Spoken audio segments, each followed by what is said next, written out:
ಎಲ್ಲ ನನ್ನ ಆತ್ಮೀಯ ಬಂಧುಗಳಿಗೆ ನಮಸ್ಕಾರ. ಇವತ್ತು ನಾನು ಒಂದು ವಿಶೇಷವಾದಂಥ ವಿಡಿಯೋ ಜೊತೆಗೆ ನಿಮ್ಮ ಮುಂದೆ ಬಂದಿದ್ದೇನೆ. ನಾಳೆ ನಡೀತಿರುವಂತಹ ಆಗಸ್ಟ್ 12ನೇ ತಾರೀಕು ಭೀಮನ ಅಮಾವಾಸ್ಯೆ ಅವತ್ತೇ ನಡೀತಿರುವಂತಹ ಈ ಸೂರ್ಯಗ್ರಹಣ, ಇದರ ಬಗ್ಗೆ ಈ ಒಂದು ಸಣ್ಣ ವಿಡಿಯೋ ಆಗಿರುತ್ತದೆ. ಕೆಲವೊಬ್ಬರು ಸೂರ್ಯಗ್ರಹಣ ಚಂದ್ರಗ್ರಹಣ ಅಂತಂದರೆ ತುಂಬ ತಾತ್ಸಾರವಾಗಿ ಮಾತಾಡ್ತಾರೆ. ಯಾವುದೇ ಒಂದು ಗ್ರಹಣ ಸಂಭವನೆ ಆದರೂ ಕೂಡ ಅದು ಸಡನ್ನಾಗಿ ಫಲ ಕೊಡೋದಿಲ್ಲ. ಒಂದು 15 ದಿನ ಹೋಗಬೇಕು ಅಥವಾ ಒಂದು ತಿಂಗಳು ಹೋದ ಮೇಲೆ ಅದರ ಶುಭ ಫಲ ಏನು ಅಶುಭ ಏನು ಅಂದ್ಕೊಂಡು ನಿಮಗೆ ಗೊತ್ತಾಗ್ತಾ ಹೋಗ್ತದೆ. ಕೆಲವೊಬ್ಬರು ಇದರ ಬಗ್ಗೆ ಎಲ್ಲ ನಂಬಿಕೆ ಇರೋದಿಲ್ಲ.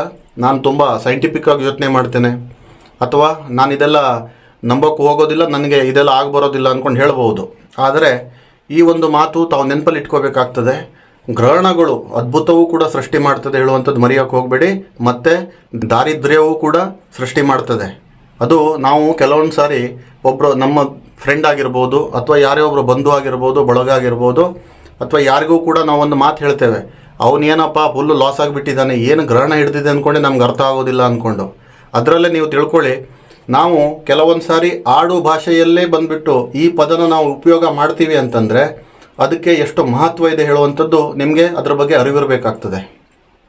ಹಾಗಾಗಿ ಕೆಲವೊಂದಿಷ್ಟು ಗ್ರಹಣಗಳು ಅದ್ಭುತವೂ ಸೃಷ್ಟಿ ಮಾಡ್ತದೆ, ಕೆಲವೊಂದಿಷ್ಟು ಗ್ರಹಣ ದಾರಿದ್ರ್ಯವೂ ಸೃಷ್ಟಿ ಮಾಡುವಂಥದ್ದಾಗ್ತದೆ.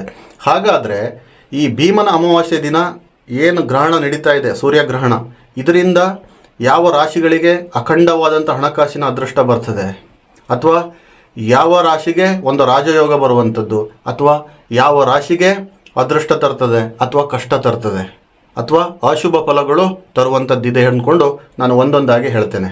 ಕೆಲವೊಂದು ಸಾರಿ ನಮಗೆ ಏನಾಗ್ತದೆ ಕೇಳಿದ್ರೆ, ಮೇಲ್ನೋಟಕ್ಕೆ ನಾವು ಒಂದು ಯೂಟ್ಯೂಬ್ ನೋಡಲಿ ಅಥವಾ ಯಾವುದೇ ಒಂದು ಫೇಸ್ಬುಕ್ ನೋಡಿದರೂ ಕೂಡ ಒಂದು ವಿಡಿಯೋ ಡ್ಯೂರೇಷನ್ ನೋಡ್ತೀವಿ.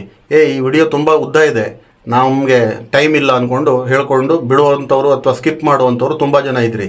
ಆದರೆ ಇಲ್ಲಿ ಒಂದು ವಿಷಯ ತಾವು ತಿಳ್ಕೊಬೇಕಾಗ್ತದೆ. ಯಾವುದೇ ಒಂದು ವಿಡಿಯೋ ಸ್ವಲ್ಪ ಉದ್ದ ಇದ್ದರೆ ಅದರಲ್ಲಿ ವಿಷಯ ಇರುತ್ತೆ ಅಂದ್ಕೊಂಡು ಅರ್ಥ. ಯಾವುದಾದ್ರೂ ಒಂದು ವಿಡಿಯೋ ತುಂಬ ಶಾರ್ಟ್ ಟರ್ಮಲ್ಲಿದ್ದರೆ 1 ಸೆಕೆಂಡಲ್ಲಿ ಅದು ಬರುತ್ತೆ ಹೋಗುತ್ತೆ, ನಮ್ಗೆ ಅಷ್ಟೊಂದು ಅರ್ಥನೂ ಆಗೋದಿಲ್ಲ. ಹಾಗಾಗಿ ವಿಡಿಯೋ ಉದ್ದ ಇದೆಯೋ ಅಥವಾ ಚಿಕ್ಕದಾಗಿದೆಯೋ ಅದು ಬೇರೆ ವಿಚಾರ, ಅದರಲ್ಲಿ ಏನು ವಿಷಯ ಇದೆ ಹೇಳುವಂಥದ್ದು ನಾವು ತಿಳ್ಕೊಬೇಕಾಗ್ತದೆ. ಹಾಗಾಗಿ ಈ ವಿಡಿಯೋನ ಕೊನೆ ತನಕ ನೋಡಿ. ಭೀಮನ ಅಮಾವಾಸ್ಯೆ ದಿನ ಶುರುವಾಗುವಂಥ ಈ ಗ್ರಹಣ ರಾತ್ರಿ 9:02ಕ್ಕೆ ಶುರುವಾಗ್ತದೆ. ಅದೇ ರೀತಿಯಾಗಿ 13ನೇ ತಾರೀಕು ಬೆಳಗಿನ ಜಾವ ಅಂದರೆ 1:28ಕ್ಕೆ ಬಿಡುವಂಥದ್ದಾಗ್ತದೆ. ಆದರೆ ಇಲ್ಲಿ ನಮ್ಮ ದೇಶದಲ್ಲಿ ರಾತ್ರಿ ಸಮಯ ಆಗಿರೋದ್ರಿಂದ ನಮಗೆ ಅದರ ಗೋಚಾರ ಆಗಿರೋದಿಲ್ಲ, ಅದು ನಮಗೆ ಕಾಣಲಿಕ್ಕೆ ಸಿಗೋದಿಲ್ಲ.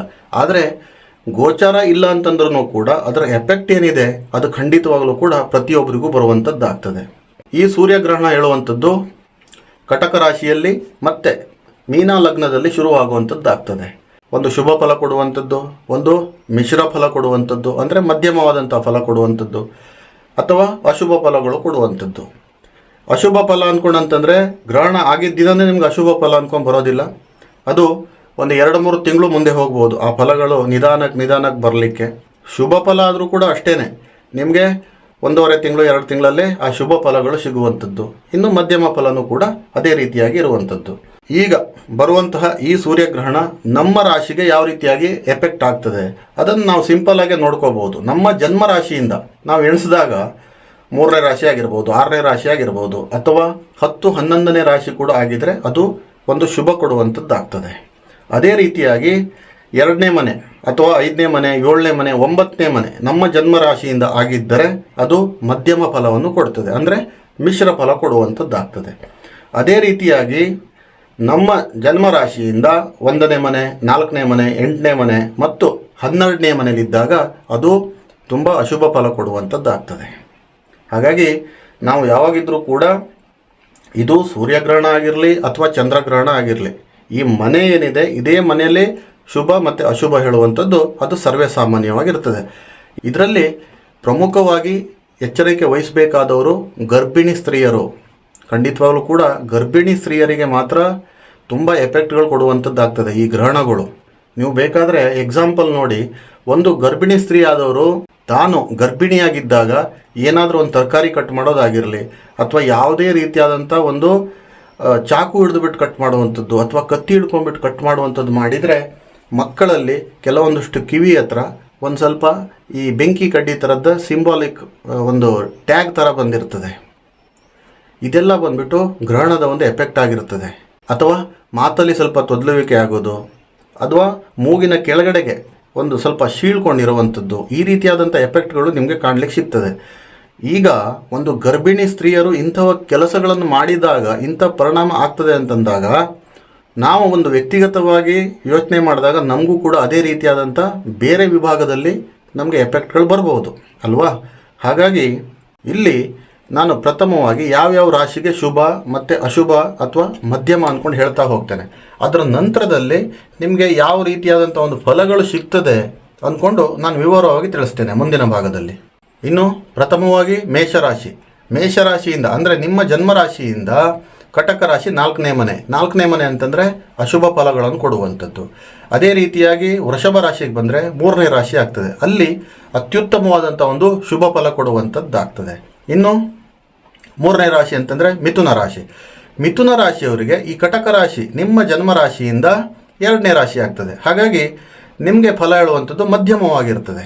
ಇನ್ನು ಕಟಕ ರಾಶಿ ನಿಮ್ಮದೇ ರಾಶಿಯಲ್ಲಿ ಇರುವಂಥದ್ದು 1ನೇ ರಾಶಿ ಆಗ್ತದೆ. ಹಾಗಾಗಿ ಇದು ಅಶುಭ ಫಲವನ್ನು ತಂದುಕೊಡ್ತದೆ. ಇನ್ನು ಮುಂದಿನ ರಾಶಿ ಸಿಂಹರಾಶಿ. ಸಿಂಹರಾಶಿಗೆ ನಿಮ್ಮ ಜನ್ಮರಾಶಿಯಿಂದ ನೀವು ಕೌಂಟ್ ಮಾಡಿದಾಗ ನಿಮಗೆ 12ನೇ ಮನೆ ಆಗ್ತದೆ. ಇಲ್ಲಿ ಖಂಡಿತವಾಗಲೂ ಕೂಡ ಅಶುಭ ಹೇಳುವಂಥದ್ದು ನಿಮಗೆ ಕಾಡಲಿಕ್ಕಿದೆ. ಇನ್ನು ಕನ್ಯಾ ರಾಶಿ. ಕನ್ಯಾ ರಾಶಿಯಿಂದ 11ನೇ ಮನೆ ಆಗಿರ್ತದೆ. ಇಲ್ಲಿ ಅತ್ಯಂತ ಶುಭವಾಗಿರುವಂಥ ಫಲಗಳೇ ನಿಮಗೆ ಸಿಗುವಂಥದ್ದಾಗ್ತದೆ. ಇನ್ನು ತುಲಾರಾಶಿ. ತುಲಾರಾಶಿಗೆ 10ನೇ ರಾಶಿ ಆಗ್ತದೆ ನಿಮ್ಮ ಜನ್ಮರಾಶಿಯಿಂದ. ಇಲ್ಲೂ ಕೂಡ ಶುಭವಾದಂಥ ಫಲಗಳನ್ನು ತಾವು ನೋಡಲಿಕ್ಕೆ ಸಿಗ್ತದೆ. ಇನ್ನು ವೃಶ್ಚಿಕ ರಾಶಿ. ವೃಶ್ಚಿಕ ರಾಶಿಯವರಿಗೆ 9ನೇ ರಾಶಿ ಆಗಿರ್ತದೆ. ಇದರ ಫಲ ಕೂಡ ಮಧ್ಯಮವಾಗಿರ್ತದೆ. ಇನ್ನು ಧನುರ್ರಾಶಿ. ಧನುರ್ರಾಶಿಯವರಿಗೆ ನಿಮ್ಮ ಜನ್ಮರಾಶಿಯಿಂದ 8ನೇ ರಾಶಿ ಆಗಿರ್ತದೆ. ಇಲ್ಲಿ ಅಶುಭ ಫಲಗಳೇ ಜಾಸ್ತಿ ಆಗಿರ್ತದೆ. ಇನ್ನು ಮುಂದಿನ ರಾಶಿ ಮಕರ ರಾಶಿ. 7ನೇ ರಾಶಿ ನಿಮ್ಮ ಜನ್ಮರಾಶಿಯಿಂದ 7ನೇ ರಾಶಿ ಆಗ್ತದೆ ಮತ್ತು ಫಲಗಳು ಕೂಡ ಮಧ್ಯಮವಾಗಿರುವಂಥದ್ದು. ಇನ್ನು ಕುಂಭರಾಶಿಗೆ ಬಂದರೆ ಕುಂಭರಾಶಿಯ ಒಂದು ಜನ್ಮರಾಶಿಯಿಂದ 6ನೇ ರಾಶಿ. ಇಲ್ಲಿ ಅತ್ಯಂತ ಶುಭ ಫಲಗಳು ಈ ಗ್ರಹಣ ಕೊಡಲಿಕ್ಕಿದೆ ಕುಂಭರಾಶಿಯವರಿಗೆ. ಇನ್ನು ಕೊನೆಯ ರಾಶಿ ಮೀನರಾಶಿ. ಮೀನರಾಶಿಯವರಿಗೆ ನಿಮ್ಮ ಜನ್ಮರಾಶಿಯಿಂದ 5ನೇ ರಾಶಿ ಆಗ್ತದೆ ಕಟಕ ರಾಶಿ ಹೇಳುವಂಥದ್ದು. ಇಲ್ಲಿ ಮಧ್ಯಮ ಫಲವನ್ನು ತಾವು ನೋಡ್ಕೋಬಹುದು. ಇನ್ನು ಇಷ್ಟೆಲ್ಲ ತಾವು ನೋಡಿದ್ರಿ ಯಾವ ರಾಶಿಗೆ ಶುಭ ಅಶುಭ ಮಧ್ಯಮ ಅಂದ್ಕೊಂಡು. ಶುಭ ಫಲ ಇರುವಂಥ ರಾಶಿ ವೃಷಭ, ತುಲಾ, ಕನ್ಯಾ, ಕುಂಭರಾಶಿ. ಮಧ್ಯಮ ಫಲಗಳಿರುವಂಥದ್ದು ಮಿಥುನ, ಮಕರ, ವೃಶ್ಚಿಕ, ಮೀನರಾಶಿ. ಅಶುಭ ಫಲ ಅಂದ್ಕೊಂಡಿರುವಂಥದ್ದು ಕಟಕ ರಾಶಿ, ಮೇಷರಾಶಿ, ಧನುರ್ರಾಶಿ, ಸಿಂಹರಾಶಿಯಲ್ಲಿ ಹುಟ್ಟಿದಂಥವ್ರಿಗೆ ಅಶುಭ ಫಲಗಳು ಕಾಣಲಿಕ್ಕೆ ಸಿಗ್ತದೆ. ಇದರಿಂದ ಏನೆಲ್ಲ ನಿಮಗೆ ಬದಲಾವಣೆ ಆಗ್ಬೋದು ಅಂದ್ಕೊಂಡು ನೋಡೋದಿದ್ರೆ ಪ್ರಥಮವಾದಂಥ ರಾಶಿ ಮೇಷರಾಶಿ. ಮೇಷರಾಶಿಗೆ ನಿಮಗೆ ಕಟಕ ರಾಶಿ ಹೇಳುವಂಥದ್ದು 4ನೇ ಮನೆ ಆಗ್ತದೆ. ಇಲ್ಲಿ ಒಂದು ಅಶುಭ ವಾತಾವರಣಗಳು ಹುಟ್ಟುಕೊಳ್ಳುವಂಥದ್ದು. ನಿಮ್ಮ ಜೀವನದಲ್ಲಿ ಕೆಲವೊಂದಿಷ್ಟು ಅಶುಭವಾದಂಥ ವಾತಾವರಣಗಳು ಕೂಡ ಹುಟ್ಕೊಳ್ತದೆ. ಮತ್ತು ಒಂದು ಸ್ವಲ್ಪ ನಿಮ್ಮ ಸುಖಸ್ಥಾನಕ್ಕೆ ಕೊರತೆಗಳು ಕಂಡು ಬರುವಂಥದ್ದು. ಸುಖಸ್ಥಾನ ಅಂತಂದರೆ ಒಂದು ಸಂತೋಷ ಆಗಿರ್ಬೋದು, ಸಂತಸದ ವಾತಾವರಣ ಏನು ನಿಮ್ಮ ಮನೆಯಲ್ಲಿ ಇತ್ತು ಅಲ್ಲೆಲ್ಲ ಒಂದು ಸ್ವಲ್ಪ ಕಿರಿಕಿರಿ ಆಗುವಂಥದ್ದು, ಒಂದು ಸ್ವಲ್ಪ ಮಾನಸಿಕವಾದಂಥ ಒತ್ತಡಗಳು ಜಾಸ್ತಿ ಆಗುವಂಥದ್ದು, ಮತ್ತು ನಿಮ್ಮ ತಂದೆ ತಾಯಿಯವರಿಗೆ ಅನಾರೋಗ್ಯ ಕಾಡುವಂಥದ್ದು, ಆಸ್ತಿಯ ವಿಚಾರದಲ್ಲಿ ಮತ್ತು ನಿಮ್ಮ ವ್ಯವಹಾರದಲ್ಲಿ ಒಂದು ಸ್ವಲ್ಪ ಗೊಂದಲಗಳು ಕಾಣಲಿಕ್ಕೆ ಸಿಗ್ತದೆ. ಹಣಕಾಸಿನಲ್ಲಿ ಒಂದು ಸ್ವಲ್ಪ ಏರಿಳಿತಗಳು, ಒಂದು ಸ್ವಲ್ಪ ಏರಿಳಿತ ಹೇಳೋದಕ್ಕಿಂತನೂ ಒಂದು ಸ್ವಲ್ಪ ಜಾಸ್ತಿನೇ ಇರ್ತದೆ ಇದು. ಮತ್ತು ಮಾನಸಿಕ ತೊಂದರೆಗಳು ಜಾಸ್ತಿ ಆಗ್ತದೆ. ಮತ್ತು ನಿಮ್ಮ ಕರ್ಮದಲ್ಲಿ ಪ್ರಭಾವಗಳು ಬೀರುವಂಥದ್ದು. ನೀವೇನು ಕೆಲಸ ಮಾಡ್ತೀರಲ್ವ ಅದರಲ್ಲಿ ಕೆಲವೊಂದಿಷ್ಟು ಬೇಡದೇ ಇರುವಂಥ ನೆಗೆಟಿವ್ ಪ್ರಭಾವಗಳು ಬೀರ್ತದೆ, ಎಫೆಕ್ಟ್ಗಳಾಗುವಂಥದ್ದು ಆಗ್ತದೆ. ಅದರಲ್ಲೂ ಕೂಡ ಒಂದು ಇಲ್ಲಿ ವಿಶೇಷ ಏನಪ್ಪ ಅಂತಂದರೆ ನಿಮ್ಮ ಕರ್ಮಾಧಿಪತಿ ಶನಿ, ಕರ್ಮಾಧಿಪತಿಯಾದಂಥ ಶನಿ ಇದೇ ಗ್ರಹಣದಲ್ಲಿ ಸಿಕ್ಕಾಕೊಂಡಿರುವಂಥದ್ದು. ಯಾಕಂತಂದರೆ ಮೀನ ಲಗ್ನದಲ್ಲೇ ಶನಿ ಮಹಾರಾಜ ಆಸೀನರಾಗಿರುವಂಥದ್ದು. ಹಾಗಾಗಿ ನಿಮ್ಮ ಕಾರ್ಯಕ್ಷೇತ್ರದಲ್ಲಿ ಒಂದು ಸ್ವಲ್ಪ ಏರುಪೇರಾಗುವಂಥದ್ದು ಕಾಣ್ತದೆ.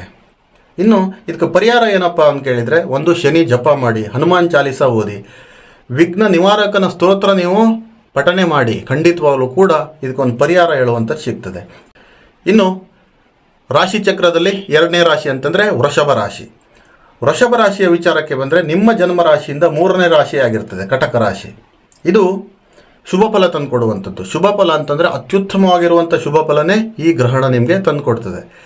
ಯಾರೇ ಒಬ್ಬರು ಕೆಟ್ಟ ವ್ಯಕ್ತಿ ಆಗಿರಲಿ ಅವರಲ್ಲಿ ಒಳ್ಳೆಯದು ಇರ್ತದೆ ಕೆಟ್ಟದ್ದು ಇರ್ತದೆ ಹೇಳೋದಕ್ಕೆ ಸಾಕ್ಷಿನೇ ಈ ಗ್ರಹಣಗಳಾಗಿರ್ತದೆ. ನಾವು ಅವನು ವ್ಯಕ್ತಿ ಸರಿ ಇಲ್ಲ, ಅವನಿಂದ ನಮಗೇನು ಹೆಲ್ಪ್ ಆಗೋದಿಲ್ಲ ಅಥವಾ ಅವನಿಂದ ಏನು ಸಹಾಯ ಆಗೋದಿಲ್ಲ ಅಂದ್ಕೊಳ್ಳೋದು ತಪ್ಪಾಗ್ತದೆ. ಯಾಕಂತಂದರೆ ಗ್ರಹಣನೂ ಕೂಡ ನಮಗೆ ಕೆಲವೊಂದಿಷ್ಟು ತುಂಬ ಒಳ್ಳೊಳ್ಳೆ ಫಲಗಳೇ ಕೊಟ್ಕೊಂಡು ಹೋಗ್ತದೆ. ಗ್ರಹಣ ಅಂದ್ಕೊಂಡು ಕೂಡಲೇ ಕೆಟ್ಟದ್ದೇ ಅಂದ್ಕೊಂಡ್ಬಿಟ್ಟು ವಿಚಾರ ಮಾಡಲಿಕ್ಕೆ ಹೋಗಬೇಡಿ. ಆ ರೀತಿಯಲ್ಲಿ ನಾವು ಯೋಚನೆ ಮಾಡೋದಿದ್ರೆ ವೃಷಭ ರಾಶಿಯವರಿಗೆ ಅತ್ಯದ್ಭುತವಾಗಿದೆ.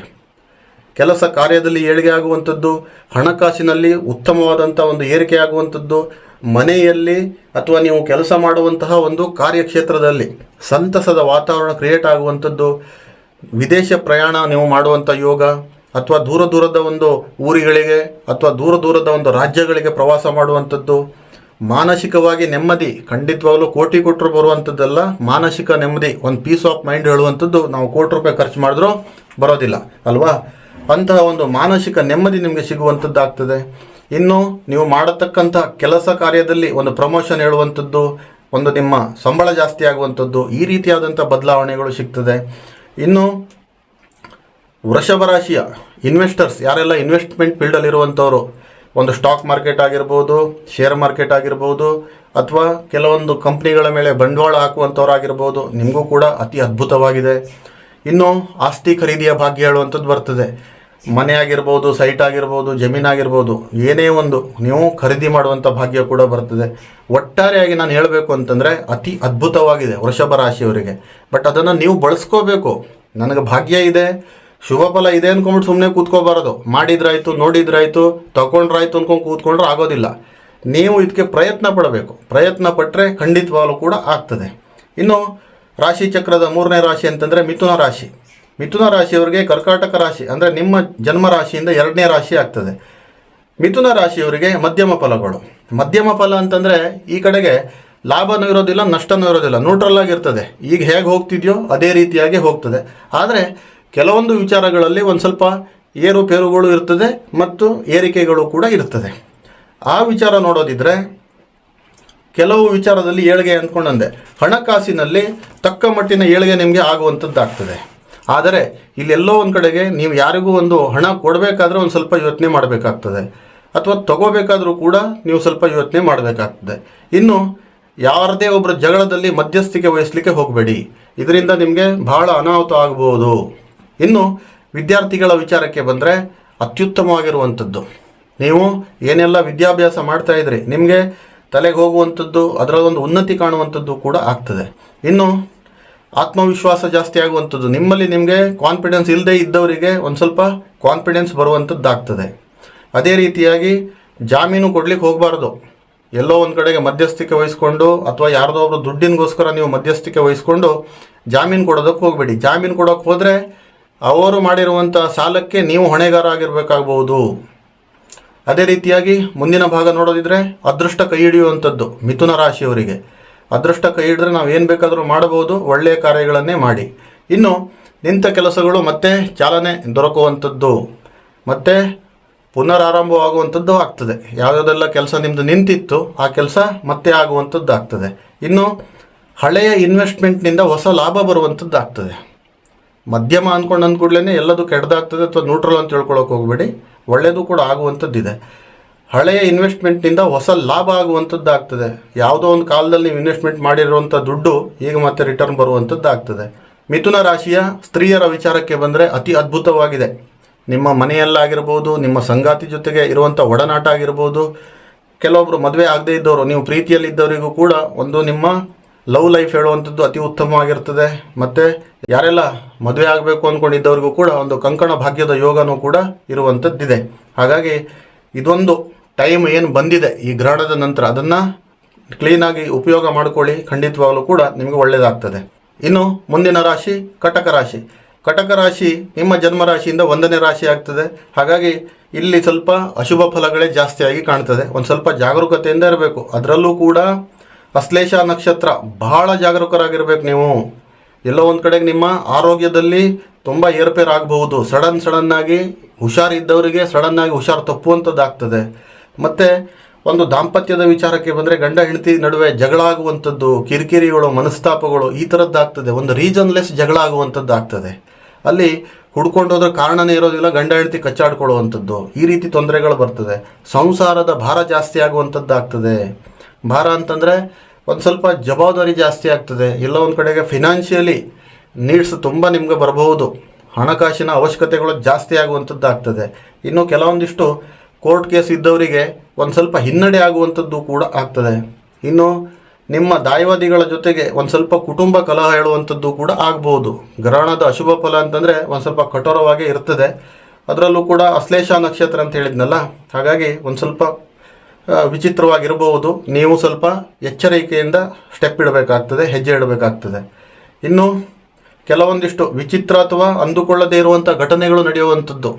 ನೀವು ಕನಸಲ್ಲೂ ಎಣಿಸ್ಕೊಂಡಿರೋದಿಲ್ಲ ಈ ಥರ ಆಗ್ತದೆ ಅಂದ್ಕೊಂಡು ಸಡನ್ನಾಗಿ ಏನೋ ಒಂದು ಪ್ರಾಬ್ಲಮಲ್ಲಿ ಸಿಕ್ಕಾಕೊಳ್ಳುವಂಥದ್ದು, ಅಥವಾ ನೀವು ಮಾಡದೇ ಇರುವಂಥ ಕೆಲವೊಂದಿಷ್ಟು ತಪ್ಪಿಗೆ ನೀವು ಆರೋಪ ಹೊರ್ಕೋಬೇಕಾಗ್ಬೋದು. ಈ ಥರದ್ದೆಲ್ಲ ತೊಂದರೆಗಳು ಬರ್ತದೆ.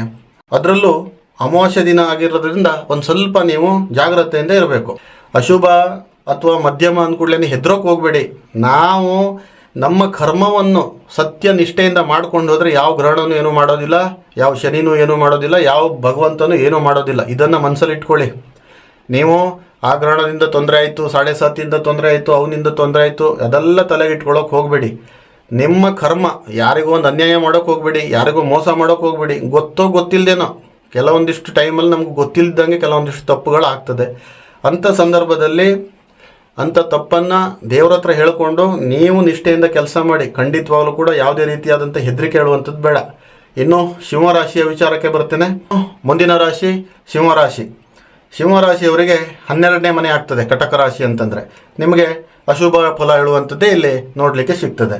ಇದರಿಂದ ಏನು ತೊಂದರೆಗಳಾಗ್ಬೋದು ಅಂದ್ಕೊಂಡು ಕೇಳಿದರೆ, ಒಂದು ಆರೋಗ್ಯದ ವಿಚಾರಕ್ಕೆ ಬಂದರೆ ಒಂದು ಸ್ವಲ್ಪ ಗುಪ್ತಾಂಗಕ್ಕೆ ಸಂಬಂಧಪಟ್ಟ ಕೆಲವೊಂದಿಷ್ಟು ತೊಂದರೆಗಳು ಬರಬಹುದು. ಇನ್ನು ನಿದ್ರಾಹೀನತೆ ಜಾಸ್ತಿ ಆಗ್ತದೆ. ಒಂದು ಸ್ವಲ್ಪ ಆ್ಯಂಗ್ಸೈಟಿ, ಡಿಪ್ರೆಷನು, ಈ ಥರದ್ದೆಲ್ಲ ಒಂದು ಪ್ರಾಬ್ಲಮೆಟಿಕ್ ತುಂಬ ನಿಮಗೆ ಕಾಣಿಸ್ಕೊಳ್ತಾ ಹೋಗ್ತದೆ. ಇನ್ನು ಖರ್ಚು ವಿಪರೀತ ಆಗುವಂಥದ್ದು. ಖರ್ಚಲ್ಲಿ ಸ್ವಲ್ಪ ನೀವು ನೋಡ್ಕೋಬೇಕಾಗ್ತದೆ. ಇಲ್ಲ ಅಂತಂದರೆ ಬೇಡದೇ ಇರುವಂಥ ಖರ್ಚುಗಳು ಬರ್ಬೋದು, ಆಕಸ್ಮಿಕ ಖರ್ಚುಗಳು ಬರ್ಬೋದು, ಅಥವಾ ನೋಡಿದ್ದೆಲ್ಲ ನನಗೆ ಬೇಕು ಅಂದ್ಕೊಂಡ್ಬಿಟ್ಟು ಖರ್ಚು ಮಾಡುವಂಥದ್ದು. ಈ ಥರದ್ದೆಲ್ಲ ತೊಂದರೆಗಳಿಗೆ ಸಿಕ್ಕಾಕೋಬೇಡಿ.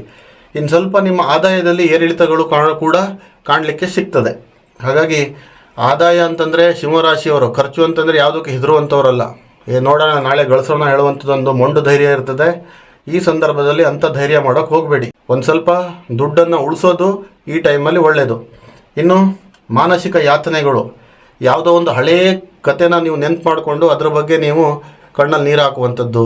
ಯಾಕೆ ಹಿಂಗಾಯಿತು, ನನ್ನ ಲೈಫ್ ಯಾಕೆ ಹಿಂಗೆ, ಅಥವಾ ನನಗೆ ಮಾತ್ರ ಈ ಥರನ ಅಂದ್ಕೊಂಡು ಕೆಲವೊಂದಿಷ್ಟು ನೆಗೆಟಿವ್ ಥಾಟ್ಗಳು ನಿಮ್ಮ ತಲೆಯಲ್ಲಿ ಬರ್ತಾ ಹೋಗ್ತದೆ. ಅದನ್ನೆಲ್ಲ ಮಾಡ್ಕೊಳ್ಳೋಕೆ ಹೋಗಬೇಡಿ. ಇನ್ನು ವಿಶೇಷವಾಗಿ ದೂರವಾಗಿದ್ದ ವ್ಯಕ್ತಿಗಳು ನಿಮ್ಮ ಮೇಲೆ ಹಗೆ ಸಾಧಿಸುವ ಸಂದರ್ಭಗಳು ಕೂಡ ಬರಬಹುದು. ದೂರವಾಗಿದ್ದ ವ್ಯಕ್ತಿಗಳು ನಿಮ್ಮಿಂದ ಬೇರ್ಪಟ್ಟು ಬೇರೆ ಕಡೆಗಿದ್ದು ನಿಮ್ಮ ಬಗ್ಗೆನೇ ಒಂದು ಸ್ವಲ್ಪ ಕಣ್ಣಿಟ್ಕೊಂಡಿದ್ದವರು ನಿಮ್ಮ ಮೇಲೆ ಹಗೆ ಸಾಧಿಸ್ಬೋದು. ಸ್ವಲ್ಪ ಹುಷಾರಾಗಿರಿ. ಮೂರನೇ ವ್ಯಕ್ತಿ ಲಾಭ ಪಡೆದುಕೊಳ್ಳುವಂಥ ಸಮಯ ಇದು. ನಿಮ್ಮನ್ನು ಬಳಸ್ಕೊಂಡು ಮೂರನೇ ವ್ಯಕ್ತಿ, ಯಾರೋ ನಿಮ್ಮ ಪಾರ್ಟ್ನರ್ ಇರ್ಬೋದು, ಅಥವಾ ಯಾರೋ ನಿಮ್ಮ ಫ್ರೆಂಡ್ ಇರ್ಬೋದು, ಅಥವಾ ಯಾರೋ ಒಬ್ಬರು ಮೂರನೇ ವ್ಯಕ್ತಿ ನಿಮಗೆ ಬಳಸ್ಕೊಂಡು ಲಾಭ ಪಡ್ಕೊಳ್ಳುವಂಥ ಸಾಧ್ಯತೆ ಇದೆ. ಖಂಡಿತವಾಗಲೂ ಸ್ವಲ್ಪ ಹುಷಾರಾಗಿರಿ. ಇನ್ನು ಹಿಂಸೆಗಳು ಜಾಸ್ತಿ. ನಿಮಗೆ ಒಂದು ಸ್ವಲ್ಪ ಮಾನಸಿಕವಾಗಿ ಹಿಂಸೆ ಆಗ್ತಾ ಇರ್ತದೆ. ಮತ್ತು ಮಾತು ಜಾಸ್ತಿ ಆಡೋಕ್ಕೆ ಹೋಗಬೇಡಿ. ಮಾತು ಜಾಸ್ತಿ ಆಡಿದರೆ ಅಲ್ಲಿ ಕೋಪ ಉಂಟಾಗುವಂಥ ಸಾಧ್ಯತೆಗಳು ಕೂಡ ಇರ್ತದೆ. ಇನ್ನು ಮುಂದಿನ ರಾಶಿ ಕನ್ಯಾ ರಾಶಿ. ಕನ್ಯಾ ರಾಶಿಯವರಿಗೆ ಗ್ರಹಣದ ರಾಶಿಯಿಂದ 11ನೇ ರಾಶಿ ಆಗ್ತದೆ. ಇಲ್ಲಿ ಅತ್ಯದ್ಭುತವಾದಂಥ ಶುಭ ಫಲಗಳೇ ತಾವು ನೋಡಲಿಕ್ಕೆ ಸಿಗ್ತದೆ. ಕನ್ಯಾ ರಾಶಿಯವರಿಗೆ ನೀವೇನು ಅಂದ್ಕೊಂಡಿದ್ರೋ ಅದೆಲ್ಲ ಆಗುವಂಥ ಒಂದು ಸಂದರ್ಭ, ಸಮಯ ಇದು. ನೀವು ಅಂದುಕೊಂಡಂತಹ ಕೆಲವೊಂದಿಷ್ಟು ವಾತಾವರಣಗಳು ಸೃಷ್ಟಿಯಾಗುವಂಥದ್ದಾಗ್ತದೆ. ಮತ್ತು ನೆಮ್ಮದಿಯ ಜೀವನ. ಕನ್ಯಾ ರಾಶಿಯವರು ನಿಮಗೆ ಯಾವುದೇ ರೀತಿಯಾದ ಪಾಪಗ್ರಹಗಳ ತೊಂದರೆ ಇಲ್ಲದಿದ್ದರೂ ಕೂಡ ಕೆಲವೊಂದಿಷ್ಟು ಸಮಯದಲ್ಲಿ ಇನ್ನೂ ಎದ್ದೇಳಲಿಲ್ಲ ಕೆಲವೊಂದಿಷ್ಟು ಜನರು. ಅವರಿಗೆ ಒಂದು ನೆಮ್ಮದಿಯ ಜೀವನ ನಡೆಸುವಂಥ ಒಂದು ಸಮಯ ಇದು. ಖಂಡಿತವಾಗಲೂ ಕೂಡ ಅದನ್ನು ಬಳಸ್ಕೋಬೇಕು. ಇನ್ನು ಲಾಭಗಳು ಜಾಸ್ತಿ ಆಗುವಂಥದ್ದಾಗ್ತದೆ, ನಷ್ಟಗಳು ಕಡಿಮೆ ಆಗುವಂಥದ್ದಾಗ್ತದೆ. ಈಗ ದುಡ್ಡು ಮಾಡುವಂಥ ಸಮಯ ಇದು. ಸ್ವಲ್ಪ ಬ್ಯಾಂಕ್ ಅಕೌಂಟ್ ಸ್ವಲ್ಪ ಬಲಿಷ್ಠವಾಗಿ ಇಟ್ಕೊಳ್ಳಿ, ಭದ್ರವಾಗಿ ಇಟ್ಕೊಳ್ಳಿ. ಮತ್ತು ಅತಿಯಾದ ದುಂದು ವೆಚ್ಚಗಳೆಲ್ಲ ಮಾಡೋಕ್ಕೆ ಹೋಗಬೇಡಿ. ಹೇಗಿದ್ರೂ ದುಡ್ಡು ಬರ್ತಾ ಇದೆ ಅಂದ್ಕೊಂಡು ದುಂದು ವೆಚ್ಚ ಮಾಡೋಕ್ಕೆ ಹೋಗಬೇಡಿ. ಅಂದುಕೊಂಡ ಕೆಲಸ ಆಗುವಂಥದ್ದಾಗ್ತದೆ. ನೀವೇನು ಅಂದ್ಕೊಂಡಿರ್ತೀರಿ, ಒಂದು ಕಾರ್ ತೊಗೋಬೇಕು ಅಂದ್ಕೊಂಡಿರೋವಂಥವ್ರು, ಒಂದು ಸೈಟ್ ತೆಗಿಬೇಕು ಅಂದ್ಕೊಂಡಿದ್ದವರು, ಮನೆ ಕಟ್ಟಬೇಕು ಅಂದ್ಕೊಂಡಿದ್ದವರು, ಮಕ್ಕಳ ಮದುವೆ ಆಗಿರ್ಬೋದು, ಮಕ್ಕಳ ವಿದ್ಯಾಭ್ಯಾಸ ಆಗಿರ್ಬೋದು, ತಾವು ಏನೇ ಅಂದ್ಕೊಂಡಿದ್ರು ಕೂಡ ಈ ಸಮಯದಲ್ಲಿ ಆಗುವಂಥದ್ದಾಗ್ತದೆ.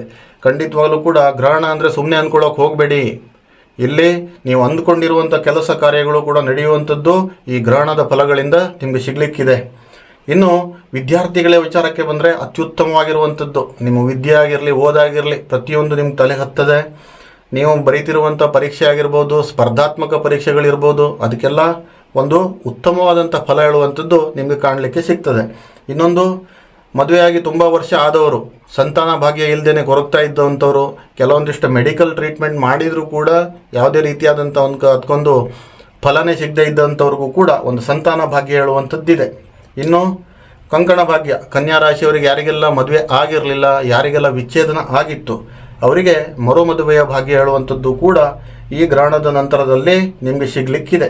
ಇನ್ನು ದಾಂಪತ್ಯದಲ್ಲಿ ಅತ್ಯುತ್ತಮವಾಗಿರುವಂಥದ್ದು, ನಿಮ್ಮ ಸಂಗಾತಿ ಜೊತೆಗೆ ಏನೆಲ್ಲ ವೈಮನಸ್ಸಿತ್ತು ಅಥವಾ ಕೆಲವೊಂದಿಷ್ಟು ಕಿರಿಕಿರಿಗಳೆಲ್ಲ ಇತ್ತಲ್ಲ, ಎಲ್ರಿಗೂ ಅಂತ ಹೇಳೋದಿಲ್ಲ, ನಾರ್ಮಲ್ ಆಗಿರ್ತದೆ, ಅಂಥವೆಲ್ಲ ಕಿರಿಕಿರಿಗಳು ದೂರ ಆಗಿಬಿಟ್ಟು ಒಂದು ಸಂತೋಷದಿಂದ ಒಂದಾಗುವಂಥದ್ದು.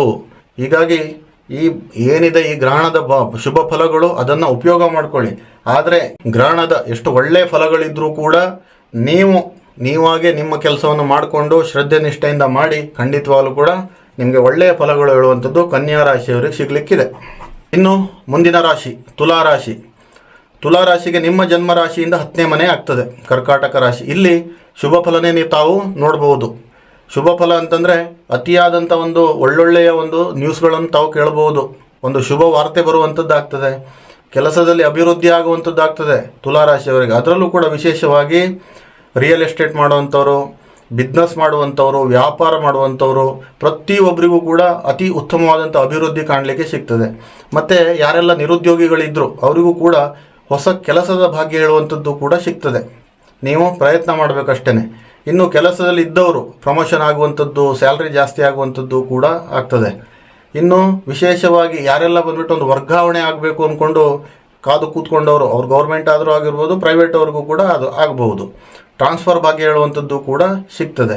ಇನ್ನು ವಿಶೇಷವಾಗಿ ಸರ್ಕಾರಿ ಉದ್ಯೋಗಿಗಳಿಗೆ ಒಂದು ಸ್ವಲ್ಪ ನಿಮಗಿರುವಂಥ ಕಿರಿಕಿರಿಗಳು ದೂರವಾಗುವಂಥದ್ದು. ತುಂಬ ಜನರು ಹೇಳ್ತಾರೆ ಸರ್ಕಾರದ ಕೆಲಸ ಅಂತಂದರೆ ದೇವರ ಕೆಲಸ ಅಂದ್ಕೊಂಡು. ದೇವ್ರ ಕೆಲಸನೇ, ನಾನು ಒಪ್ಕೊಳ್ತೀನಿ, ನೀವು ಒಪ್ಕೊಳ್ತೀರ ಅದನ್ನು. ಆದರೆ ಕೆಲಸ ಅಂದ್ಕೊಂಡು ಬಂದಾಗ, ಉದ್ಯೋಗ ಅಂದ್ಕೊಂಡು ಬಂದಾಗ ಪ್ರತಿಯೊಂದು ಕ್ಷೇತ್ರದಲ್ಲಿ ಕಿರಿಕಿರಿ ಇದ್ದೇ ಇರ್ತದೆ. ಒಂದು ಮೇಲಾಧಿಕಾರಿಯ ಕಿರಿಕಿರಿ ಇರ್ಬೋದು, ಅಥವಾ ಕೆಲಸದಲ್ಲೇ ಕಿರಿಕಿರಿ ಇರ್ಬೋದು. ಈ ಗೌರ್ಮೆಂಟ್ ಉದ್ಯೋಗಿಗಳಿಗೆ ಯಾರಿಗೆಲ್ಲ ಕಿರಿಕಿರಿ ಇತ್ತಲ್ಲ, ಅದೆಲ್ಲ ನಿಮಗೆ ದೂರವಾಗುವಂಥದ್ದಾಗ್ತದೆ. ಇನ್ನು ಮಾನಸಿಕ ನೆಮ್ಮದಿ ಬರುವಂಥದ್ದು, ಯಾರಿಗೆಲ್ಲ ಬಂದುಬಿಟ್ಟು ಒಂದು ಸ್ವಲ್ಪ ಮನಸ್ಸಲ್ಲಿ ಕಿರಿಕಿರಿ ಆಗ್ತಾ ಇರುವಂಥದ್ದು, ಮೈಂಡ್ ಪೀಸ್ಫುಲ್ ಆಗದೇ ಇರುವಂಥವ್ರು, ಏನು ಮಾಡಿದರೂ ಕೂಡ ನಿಮ್ಮ ಮನಸ್ಸಿಗೆ ಒಂದು ಸ್ವಲ್ಪ ಕಿರಿಕಿರಿ ಅನಿಸೋದು, ನೀವು ಮಾಡಿರುವಂಥ ಕೆಲಸ ನಿಮಗೆ ಒಂದು ನೆಮ್ಮದಿ ಕೊಡದೇ ಇರುವಂಥದ್ದು, ಈ ಥರದ್ದೆಲ್ಲ ಒಂದು ಸ್ವಲ್ಪ ಆ್ಯಂಗ್ಸೈಟಿ ಫೀಲಿಂಗ್ ಆಗುವಂಥದ್ದು, ಡಿಪ್ರೆಷನ್ ಫೀಲ್ ಆಗುವಂಥವ್ರು, ಅವರಿಗೆಲ್ಲ ಒಂದು ಮಾನಸಿಕ ನೆಮ್ಮದಿ ಹೇಳುವಂಥದ್ದು ಸಿಗ್ತದೆ. ಇನ್ನು ಮುಂದಿನ ಭಾಗದಲ್ಲಿ ನೋಡಬೇಕು ಅಂತಂದರೆ, ಇತರರಿಗೆ ನಿಮ್ಮ ಬುದ್ಧಿವಂತಿಕೆ ತೋರಿಸಲು ಹೋಗಬೇಡಿ ತುಲಾರಾಶಿಯವರು. ನಾನು ಸ್ವಲ್ಪ ಓದಿದ್ದೀನಿ, ನನಗೆಲ್ಲ ನಾಲೆಜ್ ಇದೆ ಅಂದ್ಕೊಂಡ್ಬಿಟ್ರು ಅತಿಯಾದ ಒಂದು ಡೈರೆಕ್ಷನೂ ಬೇಡ ಅಥವಾ ಮಾರ್ಗದರ್ಶನವೂ ನೀವು ಮಾಡೋಕ್ಕೆ ಹೋಗಬೇಡಿ. ನಿಮ್ಮ ಡೈರೆಕ್ಷನ್ ಆಗಿರ್ಬೋದು ಅಥವಾ ನಿಮ್ಮ ಗೈಡೆನ್ಸ್ ಆಗಿರ್ಬೋದು, ಅವರಿಗೆ ಅದು ಕಿರಿಕಿರಿ ತರಬಹುದು. ನಿಮ್ಮ ಬುದ್ಧಿವಂತಿಕೆ ಯಾರ ಮೇಲೂ ತೋರ್ಸೋಕ್ಕೆ ಹೋಗಬೇಡಿ.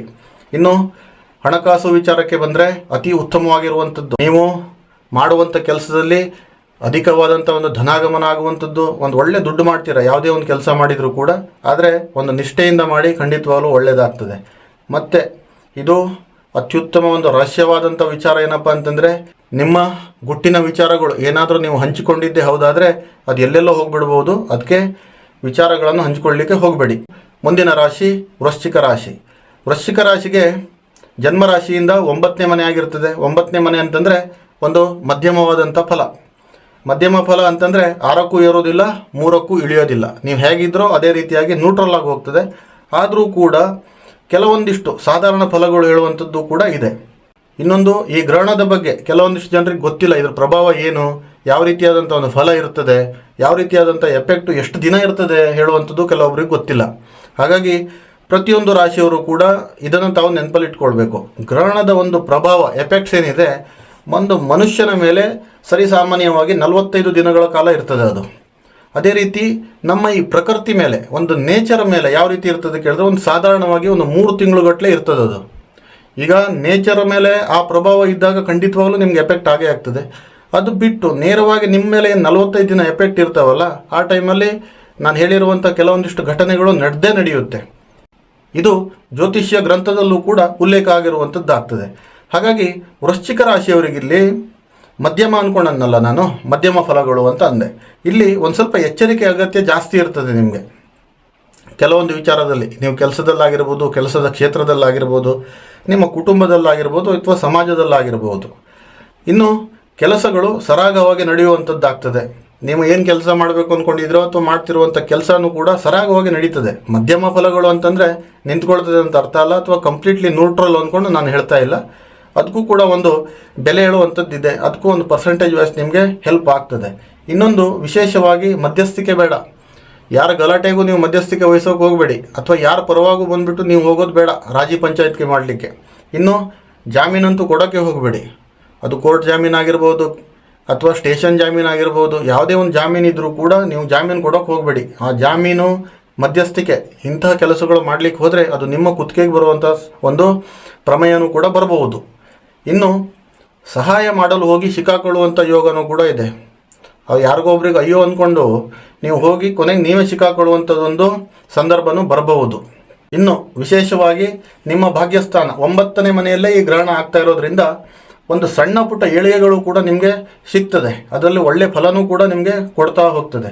ಆದರೆ ಒಂದು ಸ್ವಲ್ಪ ಮಾತಿನಲ್ಲಿ ಜಾಗ್ರತೆ ಇರಬೇಕಾಗ್ತದೆ. ಆದಷ್ಟು ಮೌನವಾಗಿದ್ದರೆ ಬಹಳ ಒಳ್ಳೆಯದು. ವಿದ್ಯಾರ್ಥಿಗಳ ವಿಚಾರಕ್ಕೆ ಬಂದರೆ ವಿದ್ಯಾರ್ಥಿಗಳಿಗೆ ಅತಿ ಉತ್ತಮವಾಗಿರುವಂಥದ್ದು. ಮತ್ತು ಗೃಹಿಣಿಯರ ವಿಚಾರಕ್ಕೆ ಬಂದರೂ ಕೂಡ ನಿಮಗೆ ಯಾವುದೇ ರೀತಿಯಾದಂಥ ಒಂದು ತೊಂದರೆ ಆಗೋದಿಲ್ಲ. ಒಂದು ಮಾನಸಿಕವಾಗಿ ಒಂದು ನೆಮ್ಮದಿ ಇರುವಂಥದ್ದು, ಮನೆಯಲ್ಲಿ ಒಂದು ಸಂತೋಷದ ವಾತಾವರಣ ಇರ್ತದೆ. ಹಣಕಾಸಿನಲ್ಲೂ ಕೂಡ ತೀರಾ ಇಳಿಕೆ ಹೇಳುವಂಥದ್ದು ಏನೂ ಇಲ್ಲ, ಒಂದು ಮಧ್ಯಮವಾಗಿ ಸಾಗುವಂಥದ್ದಾಗ್ತದೆ. ಇನ್ನು ಮುಂದಿನ ರಾಶಿ ಧನುರ್ರಾಶಿ. ಧನುರ್ರಾಶಿಗೆ ನಿಮ್ಮ ಜನ್ಮ ರಾಶಿಯಿಂದ 8ನೇ ಮನೆ ಆಗ್ತದೆ, ಅದು ಅಷ್ಟಮ ಸ್ಥಾನ ಆಗಿರ್ತದೆ. ಇಲ್ಲಿ ಅಶುಭ ಫಲವನ್ನೇ ತಾವು ನೋಡಬೇಕಾಗ್ತದೆ, ಏನು ಮಾಡಲಿಕ್ಕೆ ಆಗೋದಿಲ್ಲ. ಏನು ತೊಂದರೆಗಳಾಗ್ಬೋದು ಅಂದ್ಕೊಂಡು ಹೇಳಿದರೆ, ಒಂದು ಅನಾರೋಗ್ಯ ಜಾಸ್ತಿ ಆಗುವಂಥದ್ದಾಗ್ತದೆ. ಕೆಲವೊಂದಿಷ್ಟು ಹಳೆಯ ರೋಗಗಳಿದ್ರೆ ಅದು ಉಲ್ಬಣ ಆಗುವಂಥದ್ದಾಗ್ತದೆ. ಮತ್ತು ಕೆಲವೊಂದಿಷ್ಟು ಅಕಸ್ಮಾತಾಗಿ ಕೆಲವೊಂದಿಷ್ಟು ತೊಂದರೆಗಳು ಕಾಣಿಸ್ಕೋಬೋದು ಆರೋಗ್ಯದಲ್ಲಿ. ಹಾಗಾಗಿ ಒಂದು ಸ್ವಲ್ಪ ಹುಷಾರಾಗಿರಬೇಕು. ಇನ್ನು ನಿದ್ರಾಹೀನತೆ ಜಾಸ್ತಿ ಆಗುವಂಥದ್ದಾಗ್ತದೆ. ಕೆಲವೊಂದಿಷ್ಟು ಇಲ್ಲ ಸಲ್ಲದ ಯೋಚನೆಗಳು, ಅದರಿಂದ ನಿದ್ರೆಯ ಕೊರತೆ ಉಂಟಾಗುವಂಥದ್ದು, ಕೆಲವೊಂದಿಷ್ಟು ಇನ್ಸೋಮಿನಿಯಾ ಥರ ಪ್ರಾಬ್ಲಮ್ಗಳು ಕಾಣಿಸ್ಕೊಳ್ಳುವಂಥದ್ದು, ಆ್ಯಂಗ್ಸೈಟಿ ಥರ ನಿಮ್ಗೆ ಫೀಲ್ ಆಗುವಂಥದ್ದು, ಈ ಥರದ್ದೆಲ್ಲ ಆಗ್ತದೆ. ಮತ್ತು ಕೋರ್ಟು ಕಚೇರಿಯ ಕೆಲಸದಲ್ಲಿ ಒಂದು ಸ್ವಲ್ಪ ಹಿನ್ನಡೆ ಆಗ್ತದೆ. ಮತ್ತು ಇಂತಹ ಒಂದು ಕೋರ್ಟ್ ಕಚೇರಿಯ ಕೆಲಸನೂ ಕೂಡ ಜಾಸ್ತಿ ಆಗ್ತದೆ ನಿಮಗೆ. ಅದು ನಡೀತಾನೆ ಇರುವಂಥದ್ದು, ಅದು ಮುಗಿಯೋದೇ ಇಲ್ಲ, ಆ ಥರದ್ದು ಒಂದು ಪ್ರಾಬ್ಲಮ್ಗಳು ಬರಬಹುದು. ಇನ್ನು ನಿಮ್ಮ ಮಕ್ಕಳಿಂದ ಕೆಲವೊಂದಿಷ್ಟು ಜವಾಬ್ದಾರಿ ಜಾಸ್ತಿ ಆಗಬಹುದು. ಅವ್ರ ಸ್ಕೂಲ್ ಆಗಿರ್ಬೋದು, ಅವ್ರು ಮಾಡುವಂಥ ಕೆಲಸದಲ್ಲಾಗಿರ್ಬೋದು, ಅಥವಾ ಅವ್ರು ಮಾಡುವಂತಹ ಬಿಸ್ನೆಸ್ ವಿಚಾರದಲ್ಲಿ ನಿಮಗೆ ಸ್ವಲ್ಪ ಜವಾಬ್ದಾರಿ ಜಾಸ್ತಿ ಆಗುವಂಥದ್ದು ಆಗ್ತದೆ. ಇನ್ನು ಯಾರೆಲ್ಲ ಧನುರಾಶಿಯವರು ಪ್ರೀತಿ ಮಾಡ್ತಾ ಇರುವಂಥವರು, ನಿಮಗೆ ಪ್ರೀತಿಯಿಂದ ಮೋಸಗಳ ಸಾಧ್ಯತೆ ಇದೆ. ನೀವು ತುಂಬ ವರ್ಷದಿಂದ ಬಂದುಬಿಟ್ಟು ಲವ್ ಮಾಡ್ಕೊಂಡಿರೋರು, ಅಥವಾ ಯಾರಿಗೊಬ್ಬರು ಹತ್ರದಲ್ಲೇ 1-2 ತಿಂಗಳ ಹಿಂದೆ ನಂಬಿ ತುಂಬ ಹಚ್ಕೊಂಡಿದ್ದವರಿಗೆ ಕೂಡ ಒಂದು ಸ್ವಲ್ಪ ಪ್ರೀತಿಯಲ್ಲಿ ಮೋಸವಾಗುವಂಥ ಸಾಧ್ಯತೆ ಇದೆ. ಒಂದು ಸ್ವಲ್ಪ ಹುಷಾರಾಗಿದ್ದನ್ನು ಹ್ಯಾಂಡಲ್ ಮಾಡಿ. ಇನ್ನು ಕೆಲವೊಂದಿಷ್ಟು ಹೇಳಿಕೊಳ್ಳಲಾಗದ ಮಾನಸಿಕ ಕಿರಿಕಿರಿಗಳು ಸಾಧ್ಯತೆಗಳು ಇರ್ತವೆ. ಅದು ಫಿನಾನ್ಷಿಯಲಿ ಟಾರ್ಚರ್ ಇರ್ಬೋದು, ಅಥವಾ ಕೆಲವೊಂದಿಷ್ಟು ಬ್ಯಾಂಕ್ಗಳು ಟಾರ್ಚರ್ ಇರ್ಬೋದು, ಅಥವಾ ನಿಮ್ಮ ಒಂದು ಸಂಗಾತಿಯಿಂದ ಇರ್ಬೋದು, ಅಥವಾ ನಿಮ್ಮ ಆಫೀಸಲ್ಲಿ ಇರ್ಬೋದು. ಯಾವುದೇ ರೀತಿಯಾದಂಥ ಒಂದು ಕೆಲವೊಂದಿಷ್ಟು ಹೇಳ್ಕೊಳ್ಳೋಕ್ಕೆ ಆಗೋದಿಲ್ವಲ್ಲ, ನಮಗೆ ನಾವು ಹೇಳ್ಕೊಳ್ಳುವಂಥದ್ದು ಕೆಲವೊಂದಿಷ್ಟು ಪ್ರಾಬ್ಲಮ್ಗಳು ಹುಟ್ಕೊಳ್ತದೆ ಮನುಷ್ಯನ ಜೀವನದಲ್ಲಿ. ಅಂತಹ ಕೆಲವೊಂದಿಷ್ಟು ಇಂಥ ಸಣ್ಣ ಸಣ್ಣ ಪ್ರಾಬ್ಲಮ್ಗಳು ಬರ್ಬೋದು. ಒಂದು ಸ್ವಲ್ಪ ಹುಷಾರಾಗಿ ಅದನ್ನು ಮೇಂಟೈನ್ ಮಾಡಿ. ಕೊನೆಯದಾಗಿ ಹೇಳಬೇಕು ಅಂತಂದರೆ, ಧನುರಾಶಿಯವರಿಗೆ ಆದಷ್ಟು ಎಚ್ಚರಿಕೆಯಿಂದ ನೀವು ಇದನ್ನು ನಿಭಾಯಿಸ್ಕೊಂಡು ಹೋಗಿ. ಅದು ಜಾಸ್ತಿ ದಿನ ಇರೋದಿಲ್ಲ, ಒಂದು 25-30 ದಿನ ಇರ್ತದೆ. ನೀವೇನು ಹೆದರ್ಕೊಳ್ಳುವಂಥದ್ದು ಅವಶ್ಯಕತೆ ಇಲ್ಲ. ಎಲ್ಲಿ ನಮ್ಮ ವಿಲ್ ಪವರ್ ತುಂಬ ಗಟ್ಟಿಯಾಗಿರ್ತದೋ, ನಾವು ಧೈರ್ಯವಾಗಿರ್ತೀವೋ, ಅಲ್ಲಿ ಯಾವುದೇ ರೀತಿಯಾದಂಥ ತೊಂದರೆ ಇಲ್ಲ. ನಾವು ಯಾವತ್ತಿದ್ರೂ ಕೂಡ ಯಾವುದೇ ಗ್ರಹಗಳಿಂದ ಆಗಿರ್ಬೋದು ಅಥವಾ ಯಾವುದೇ ಗ್ರಹಣದಿಂದ ಆಗಿರ್ಬೋದು, ನಿಮಗೆ ಅಶುಭ ಫಲ ಅಂದ್ಕೊಂಡು ಎಲ್ಲ ರಾಶಿಗೂ ಇದ್ದೇ ಇರ್ತದೆ. ಅದು ನಾರ್ಮಲ್ ಆಗಿ ಕೆಲವೊಂದು ರಾಶಿಗೆ ಶುಭ ಇರ್ತದೆ, ಕೆಲವೊಂದು ಮಧ್ಯಮ ಅಶುಭ ಅಂದ್ಕೊಂಡು ಅಂದೆ. ಅಶುಭ ಫಲ ಯಾರ್ಯಾರಿಗೆಲ್ಲ ಇದೆಯಲ್ಲ, ನೀವು ಅದನ್ನು ನೆಗೆಟಿವ್ ಆಗಿ ತೊಗೊಳಕ್ಕೆ ಹೋಗಬೇಡಿ. ನೀವೇನಿದ್ರೂ ಕೂಡ ಯಾವತ್ತಿದ್ರೂ ನಿಮ್ಮ ವಿಲ್ ಪವರ್ ಸ್ಟ್ರಾಂಗ್ ಆಗಿ ಇಟ್ಕೊಂಡು ಖಂಡಿತವಾಗ್ಲೂ ಕೂಡ ನೀವು ಮುನ್ನಡೀರಿ. ಯಾಕೆ ಗೊತ್ತಾ, ಬೇರೆ ಅನ್ಯ ಗ್ರಹಗಳು ಇದ್ದಾವೆ, ತುಂಬ ಗ್ರಹಗಳಿದ್ದಾವೆ. ಈ ಗ್ರಹಣ ಬಿಟ್ಟು ಬೇರೆ ಅನ್ಯ ಗ್ರಹಗಳಿಂದ ಆಗುವಂಥ ಶುಭ ಲಾಭಗಳೆಲ್ಲ ನಿಮ್ಗೆ ಆಗ್ತಾನೆ ಇರ್ತದೆ. ಇನ್ನೊಂದು, ಗುರು ಬಲಿಷ್ಠವಾಗಿದ್ದರೆ ನಿಮ್ಗೆ ತುಂಬ ಒಳ್ಳೆಯದಾಗ್ತದೆ. ಶನಿ ಬಲಿಷ್ಠವಾಗಿದ್ದರೆ ಒಳ್ಳೆ ಕೆಲಸ ನಿಮ್ಗೆ ಸಿಗ್ತದೆ, ಒಳ್ಳೆ ಧನಾಗಮನ ಆಗ್ತದೆ. ಶುಕ್ರ ಬಲಿಷ್ಠವಾಗಿದ್ದರೆ ಅಂದುಕೊಂಡಂತಹ ಒಂದು ಲಕ್ಸುರಿ ಲೈಫು ಕೂಡ ಸಿಗ್ತದೆ. ನೀವು ಹೆದರ್ಕೊಳ್ಳುವಂಥ ಅವಶ್ಯಕತೆ ಇಲ್ಲ. ಇಲ್ಲ ಬೇಕಾಗಿರೋದು ನಿಮ್ಮ ಆತ್ಮಬಲ, ನಿಮ್ಮ ಮನೋಬಲ, ನಿಮ್ಮ ಆತ್ಮವಿಶ್ವಾಸ. ಇದನ್ನು ದೃಢವಾಗಿಟ್ಕೊಂಡು ಮುನ್ನಡೆಯಿರಿ. ಯಾವುದೂ ಕೂಡ ನಿಮಗೆ ತೊಂದರೆ ಮಾಡಲಿಕ್ಕೆ ಬರೋದಿಲ್ಲ. ಇನ್ನು ಮಕರ ರಾಶಿ. ಮಕರ ರಾಶಿಯವರಿಗೆ ನಿಮ್ಮ ಜನ್ಮ ರಾಶಿಯಿಂದ 7ನೇ ಮನೆ ಆಗ್ತದೆ. ಏಳನೇ ಮನೆ ಅಂತಂದರೆ ನಿಮಗೆ ಮಧ್ಯಮ ಫಲ ಆಗಿರ್ತದೆ. ಮಧ್ಯಮ ಫಲ ಏನೇನೆಲ್ಲ ಇದೆ ಮಕರ ರಾಶಿಯವರಿಗೆ ಅಂದ್ಕೊಂಡು ಕೇಳಿದರೆ, ಒಂದು ಕುಟುಂಬದಲ್ಲಿ ಉತ್ತಮವಾದಂಥ ಒಂದು ಬೆಳವಣಿಗೆ ಆಗುವಂಥದ್ದು, ಕುಟುಂಬದಲ್ಲಿ ಒಂದು ಸಂತೋಷದ ವಾತಾವರಣ ನಿರ್ಮಾಣ ಆಗುವಂಥದ್ದು, ಒಂದು ಸಂತಸದ ವಾತಾವರಣ ನಿರ್ಮಾಣ ಆಗುವಂಥದ್ದು ಆಗ್ತದೆ. ಮತ್ತು ವಿಶೇಷವಾಗಿ ಮಕರ ರಾಶಿಯವರಿಗೆ ಇಷ್ಟಿನಿಂದ ಕಾಡ್ಕೊಂಡ್ಬಂದಿರುವಂಥ ಒಂದು ಮಾನಸಿಕ ಚಿಂತೆಗಳು ಮತ್ತು ಬೇಡದೇ ಇರುವಂಥ ಯೋಚನೆಗಳು, ಇಂಥ ಚಿಂತೆ ಯೋಚನೆಗಳಿಂದ ದೂರ ಆಗುವಂಥದ್ದಾಗ್ತದೆ. ಇನ್ನು ದಾಂಪತ್ಯ ಅತಿ ಉತ್ತಮವಾಗಿರುವಂಥದ್ದು, ಏನೆಲ್ಲ ಕಿರಿಕಿರಿ ಇತ್ತು ನಿಮ್ಮ ಜೀವನದಲ್ಲಿ ಅದು ನಿಮ್ಮ ಸಂಗಾತಿಯ ಜೊತೆಗೆ ಅದೆಲ್ಲ ದೂರ ಆಗ್ತದೆ. ಇನ್ನೊಂದು ವಿಶೇಷವಾದಂಥ ಬೆಳವಣಿಗೆ, ನೀವು ಮಾಡ್ತಿರುವಂಥ ಬಿಸ್ನೆಸ್ ಆಗಿರ್ಬೋದು, ಕೆಲಸ ಆಗಿರ್ಬೋದು, ಕಾರ್ಯಕ್ಷೇತ್ರದಲ್ಲಾಗಿರ್ಬೋದು, ಒಂದು ವಿಶೇಷವಾದಂಥ ಬೆಳವಣಿಗೆ ಹೇಳುವಂಥದ್ದು ಸಿಗ್ತದೆ. ಮತ್ತು ಸಂಸಾರದಲ್ಲಿ ಆಗಿರುವಂಥ ಜಗಳಗಳು ಅದೇನಾದರೂ ಇದ್ದರೆ, ಹಳೆ ಜಗಳಗಳು, ಕೆಲವೊಂದಿಷ್ಟು ಸಂಸಾರ ಅಂತಂದರೆ ಕೆಲವೊಬ್ಬರದ್ದು ಒಂದು ಕೇಸ್ಗಳು ಕೋರ್ಟ್ ಮೆಟ್ಲು ಕೂಡ ಏರಿದೆ. ಇದು ಡಿವೋರ್ಸ್ ಆಗಿರ್ಬೋದು, ಯಾವುದೋ ಒಂದು ಆಸ್ತಿ ವಿಚಾರವಾಗಿರ್ಬೋದು, ಏನೇ ಒಂದು ಇದ್ದರೂ ಕೂಡ ಅದೆಲ್ಲ ದೂರವಾಗುವಂಥದ್ದಾಗ್ತದೆ. ಮತ್ತು ನೀವು ಒಂದಾಗುವಂಥದ್ದು ಕೂಡ ಆಗ್ತದೆ. ಇನ್ನು ಹಣಕಾಸಿನ ವಿಚಾರಕ್ಕೆ ಬಂದರೆ, ಹಣಕಾಸು ಮೂಲಗಳು ದ್ವಿಗುಣವಾಗುವಂಥದ್ದು ಆಗ್ತದೆ. ನಿಮಗೆ ಮಲ್ಟಿಪಲ್ ಸೋರ್ಸಿಂದ ಅಮೌಂಟ್ಗಳು ಬರುವಂಥದ್ದು, ಆ ಕಡೆಯಿಂದ ಇನ್ಕಮ್ ಬರುವಂಥದ್ದು ಆಗ್ತದೆ. ಹಾಗಾಗಿ ಇಲ್ಲಿ ನಿಮ್ಗೆ ಬೇಕಾಗಿರುವಂಥದ್ದು ಏನು ಕೇಳಿದ್ರೆ, ನಿಮ್ಮ ಪರಿಶ್ರಮ ಒಂದೇ. ನೀವು ಮಲ್ಟಿಪಲ್ ಸೋರ್ಸಲ್ಲಿ ಕೆಲಸ ಮಾಡಿದರೆ ಹೇರಳವಾಗಿ ಈ ಸಂದರ್ಭದಲ್ಲಿ ನಿಮಗೆ ಧನಾಗಮನ ಆಗ್ತದೆ. ಮತ್ತು ನೀವು ಮಾಡುತ್ತಿರುವಂಥ ಕೆಲಸ ಕೈ ಹಿಡಿಯುವಂಥದ್ದು ಮಕರ ರಾಶಿಯವರಿಗೆ ಇದೊಂದು ದೊಡ್ಡ ಪ್ರಾಬ್ಲಮ್ ಇತ್ತು.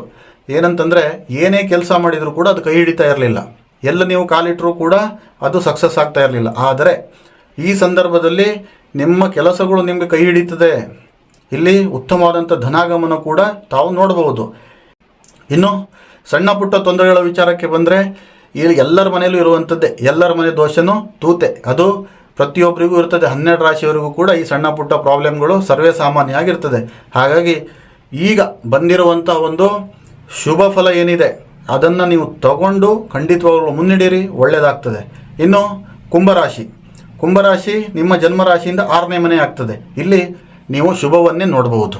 ಯಾಕಂತಂದರೆ ಈ ಕುಂಭರಾಶಿಯವರು ಈ ಸಾಡೆ ಸಾತಿಯಿಂದ ತುಂಬ ಒಂದು ಕಷ್ಟ, ನಷ್ಟ, ನೋವು ಎಲ್ಲನೂ ನೋಡಿದವರು. ಅವರಿಗೆ ಎಷ್ಟೆಷ್ಟು ಕಷ್ಟ ಇದೆ ಅಂದ್ಕೊಂಡು ನಮಗೆ ಕೆಲವೊಬ್ಬರು ಜಾತಕ ನೋಡಿದಾಗಲೇ ಗೊತ್ತಾಗ್ತದೆ. ಹಾಗಾಗಿ ಈ ಒಂದು ಗ್ರಹಣ ಹೇಳುವಂಥದ್ದು ನಿಮ್ಮ ಪಾಲಿಗೆ ವರಮಹಾಲಕ್ಷ್ಮಿ ಬಂದಂಗೆ. ಖಂಡಿತವಾಗ್ಲೂ ಕೂಡ ಜೀವನದಲ್ಲಿ ಒಂದು ಏಳಿಗೆ ಹೇಳುವಂಥದ್ದು ನಿಮಗೆ ಸಿಗ್ತದೆ. ಈ ಗ್ರಹಣದಿಂದ ನಿಮ್ಗೆ ಏನೆಲ್ಲ ಒಳ್ಳೆಯದಾಗ್ತದೆ ಕೇಳಿದರೆ, ಸರ್ಕಾರಿ ಕೆಲಸಗಳು ಆಗುವಂಥದ್ದು, ಗೌರ್ಮೆಂಟಿಂದ ಏನೆಲ್ಲ ಕೆಲಸ ಆಗಬೇಕಾಗಿತ್ತಲ್ಲ ಅದೆಲ್ಲ ಕೆಲಸಗಳು ಕೂಡ ನಿಮಗೆ ಈ ಸಮಯದಲ್ಲಿ ಆಗುವಂಥದ್ದಾಗ್ತದೆ.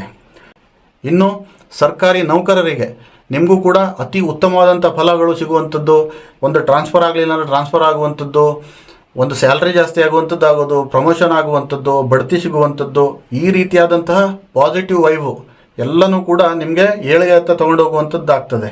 ಇನ್ನು ಪ್ರೈವೇಟ್ ಕಂಪ್ನಿಗಳಲ್ಲಿ ಕೆಲಸ ಮಾಡ್ತಿರುವಂಥದ್ದು, ಅದು ಐ ಟಿ ಆಗಿರ್ಬೋದು, ನಾನ್ ಐ ಟಿ ಆಗಿರ್ಬೋದು, ಅಥವಾ ಕಾಂಟ್ರಾಕ್ಟ್ ಬೇಸಲ್ಲಿ ಕೆಲಸ ಮಾಡ್ತಿರೋರಿಗೂ ಕೂಡ ನಿಮ್ಮ ಕೆಲಸದಲ್ಲಿ ಉತ್ತಮ ಒಂದು ಪ್ರಗತಿ ಕಾಣಲಿಕ್ಕೆ ಸಿಗ್ತದೆ. ನಿಮಗೆ ಒಂದು ಜಾಬ್ ಅಪ್ರಿಸಿಯೇಷನು, ಒಂದು ಪರ್ಫಾರ್ಮೆನ್ಸ್ ರೇಟಿಂಗ್ ಕೊಡುವಂಥದ್ದಾಗಿರ್ಬೋದು, ಒಂದು ನಿಮಗೆ ಪ್ರಮೋಷನ್ ಕೊಡುವಂಥದ್ದಾಗ್ಬೋದು, ಪ್ರತಿಯೊಂದು ಕೂಡ ಅತಿ ಅದ್ಭುತವಾಗಿದೆ. ಇನ್ನು ಮುಂದೆ ನೋಡೋದಿದ್ದರೆ ಅಶಾಂತಿಯಿಂದ ಮುಕ್ತಿ.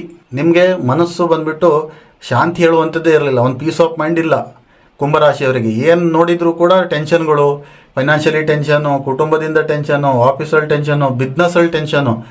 ಒಂದು ಮನುಷ್ಯ ಏನೆಲ್ಲ ಟೆನ್ಷನ್ಗಳು ಅಂದ್ಕೊಂಡು ನೋಡಬೇಕು ಅಂತಂದರೆ ಅದು ಕುಂಭರಾಶಿಯವರಿಗೆ ನೋಡಬೇಕು. ಅಂತಹ ಒಂದು ಟೆನ್ಷನಿಂದ ನಿಮಗೆ ಮುಕ್ತಿ ಹೊಂದುವಂಥದ್ದು, ಅಶಾಂತಿಯಿಂದ ಹೊರಬರುವಂಥದ್ದು, ಒಂದು ಪೀಸ್ ಆಫ್ ಮೈಂಡ್ ನಿಮ್ಮಲ್ಲಿ ಉಳ್ಕೊಳ್ಳುವಂಥದ್ದಾಗ್ತದೆ. ಇನ್ನೊಂದು ನೆಮ್ಮದಿಯ ನಿಟ್ಟುಸಿರು ಬಿಡುವಂಥದ್ದಾಗ್ತದೆ. ಹಬ್ಬ ಸಾಕು, ಇಷ್ಟು ದಿನ ಪಟ್ಟಿರೋ ಕಷ್ಟಕ್ಕೊಂದು ಫುಲ್ ಸ್ಟಾಪ್ ಸಿಕ್ತು ಹೇಳುವಂಥದ್ದು ಕೂಡ ನಿಮ್ಮ ಮನಸ್ಸಿಗೆ ಅನಿಸುವಂಥದ್ದಾಗ್ತದೆ.